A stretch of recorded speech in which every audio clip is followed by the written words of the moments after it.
Lego video games is a topic I covered a few months back. I didn't cover every Lego game because I felt like that would have just gotten a little redundant after a while, since a lot of those games are very similar to each other. But let me tell you, people made sure to let me know about the ones I didn't cover. So I thought to finally wrap up what I started, I would talk about a completely different topic that would have a somewhat similar title, but be a totally different kind of video. Teehee, I'm such a funny guy. Lego has always been a brand that I've had a lot of connection with. So many of my childhood toys were Legos, but my first and foremost favorite hobby has always been video games. And since I've already covered how Lego fit themselves into the video game world, I thought it would be fun to see how video games fit themselves into the Lego world. So, the idea of Lego sets based on video games is something that actually goes back slightly further than I thought. I was under the impression that Minecraft is what started it all, and while depending on how you view it, that could still be true, there was actually a line of Lego sets based on the Prince of Persia movie, which was based on the Prince of Persia game. So, I mean, it's kind of a Lego theme based on video games in a weird way. This isn't the last time this will happen. I don't own any of these sets, but looking at them online, I mean, they seem fine. Nothing special, really, just some pretty small sets based on what I am assuming are some different parts of the movie. I guess now would be a good time to mention that I've never really watched the movie or played the game, so I don't really have any context for what I'm looking at here. But like I said, these seem like fine enough little play sets. I like the one with the ostriches. Okay, now it's time to get into the actual interesting themes that made me want to make this video, starting with LEGO Minecraft. As somebody who was a kid during the 2010s, the Minecraft craze is something that had a deep impact on my life. I have spent so many hours of my life playing this stupid game and watching stupid YouTubers play this stupid game, so when a 10-year-old me saw that this stupid game was getting stupid LEGO sets, I was all in. I mean, let's be real here, this is probably one of the most no-brainer collaborations ever. Like, you have a game that is all about using blocks to build things, and a toy line that is all about using plastic bricks to build things. I have a few of these sets still lying around from when I had them as a kid, but most of them are in not great shape and have a lot of pieces missing. Most of these builds are just random structures from the game or just other random things, because you can really just make a set of whatever you want in this theme and then just say that somebody could build it in Minecraft, and then you would be right. I've always really liked the figures in this theme. They're really simple, but I've always liked how they have the square heads and the helmets are made to perfectly fit onto them without using stud connections like most LEGO figures. The mobs and animals are pretty fun too. Back when I was getting these sets, the only two characters you really got in them were either Steve or Alex, but nowadays it seems like they just sort of make all sorts of different looking characters, which I think is pretty cool. Overall, this theme just seems to be doing the exact same thing it was doing back in the day, which makes sense. They do have some sets that are based on some of those weird spin-off games they've been making, which is nice since it adds a little more variety to the theme. Next up, we have another theme that isn't necessarily about a video game, but rather a video game movie with the LEGO Angry Birds movie theme. As far as my experience with these sets, I never owned one of them myself, but I remember there being this pirate ship one that was at my grandparents' house for whoever was there to play with it. Looking through some of the sets that were released for this theme, honestly, this is a lot better than I thought it would be. There are two pretty decently sized sets, along with all of the minifigures being completely different from any others to achieve a more accurate look to the source material. Nothing in this world is more important than making an accurate Angry Birds toy. These sets also come with this catapult thing, since if you weren't aware, Angry Birds typically launch themselves at buildings. Okay, yeah, this is another one I don't have much to say about. Move on. LEGO Dimensions. I've already talked about this game twice. Wait, no, actually 3 times? Nope, actually 4 times.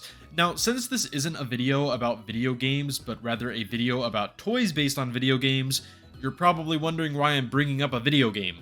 Well, that's because there are actually a few characters based on video game franchises within LEGO Dimensions, and since LEGO Dimensions is a Toys to Life game, you can probably see where I'm going with this. They made plastic that looks like Sonic. On a real note, Portal and Sonic being a part of this game made me so excited as a kid. I hadn't even played Portal, but I did see it at a friend's house and I thought it looked cool, so of course I had to buy the LEGO version.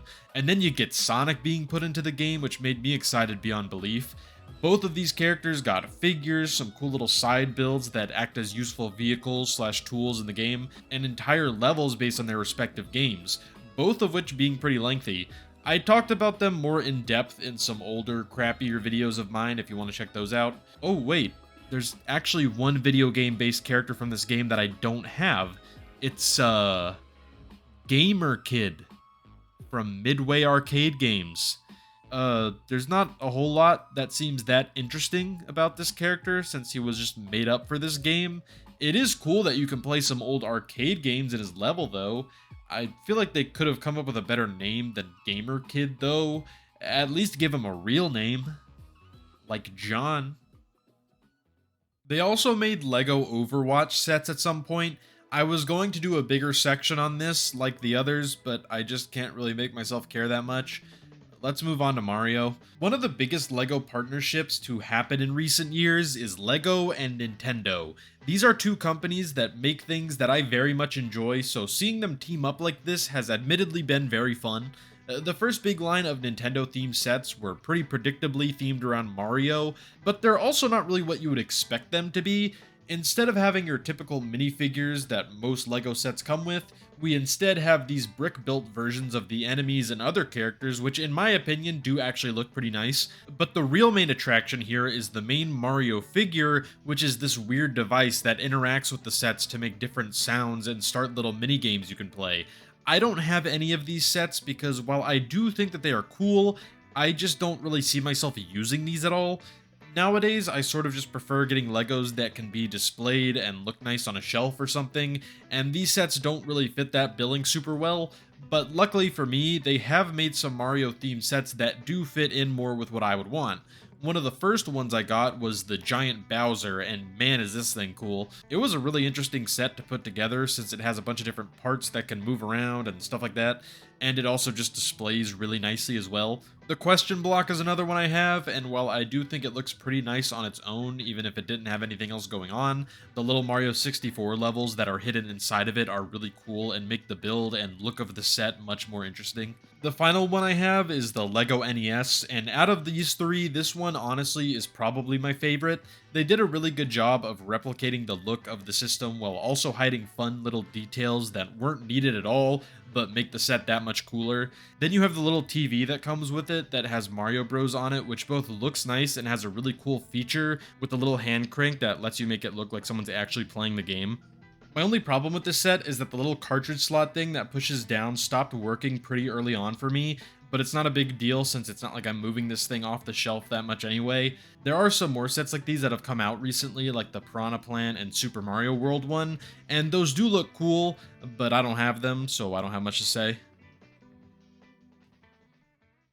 After the LEGO Mario sets were assumingly a success since they kept making more of them, Nintendo has since decided to keep making more sets based on more themes with them.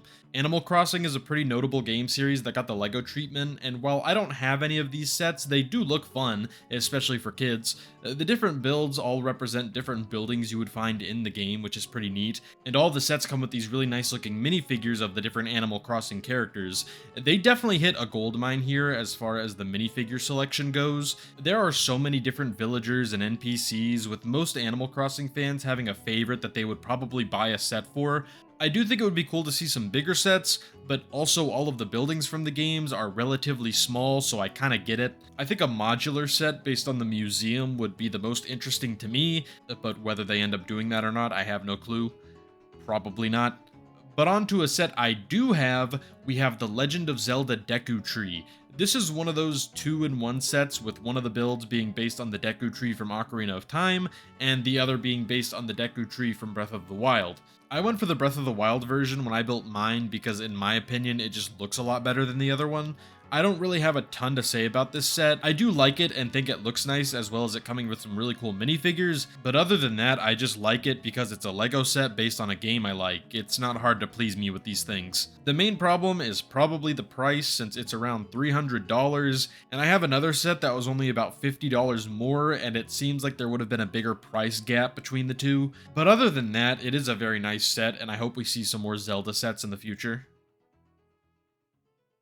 Back when I got that little Sonic figure for LEGO Dimensions as a kid, I never really imagined that they would ever do anything more with the idea since it lay dormant for quite a while. But then one fateful day, that LEGO Ideas Sonic set was confirmed to be turned into a real product that you could buy, which got me very excited. This Green Hill Zone set is what it turned into, and while it's not anything super huge or elaborate, I really like it since I think it does a really good job of translating that level into a set. I'm honestly kind of disappointed they didn't make more sets like this, but for different zones, since there are little bits at the end of the set that would easily make it able to connect to other sets, meaning that you could have had a bunch of different builds that all connect together to make a big LEGO Sonic diorama. The upgrade in quality from the LEGO Dimensions Sonic figure and the Sonic figure here is very noticeable, with everything just looking a lot nicer on the newer figure. They also fully printed his shoes this time, which looks great. My main problem with this set is what I think most people's problem is, the weird looking LEGO Eggman.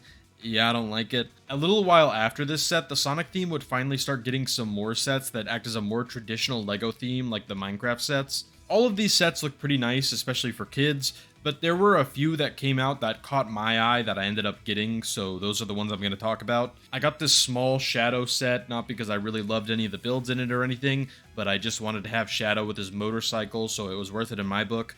I also got this Tails vs Metal Sonic set because 1, I wanted the Metal Sonic figure, and 2, I thought it was really cool that the build for this set is Tails' mech from Sonic Adventure 2. Not only is it a cool reference, but I actually like the build itself, so I'm pretty happy with this one. The final Sonic set I got was the Bio Lizard set because, I mean, come on, it's a LEGO set based on the Bio Lizard. I didn't think anything like this would ever get made. The Super Sonic and Super Shadow figures that come with this one look really nice, but the main attraction here is definitely the Bio Lizard. I really love this build.